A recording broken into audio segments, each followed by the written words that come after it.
برای نوشتن نون یه الف دو نقطه نیاز داریم اول،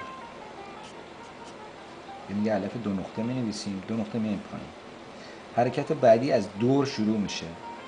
باز اینجا قلم رو یه مقدار فشار 60 بیشتر عمودتر میگیریم که دایرمون پشتش در این قسمت خالی نیفته.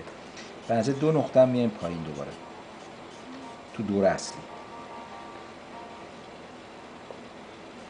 خط کرسیش این قسمته که میشینه. نقطه تو این قسمت قرار میگیره.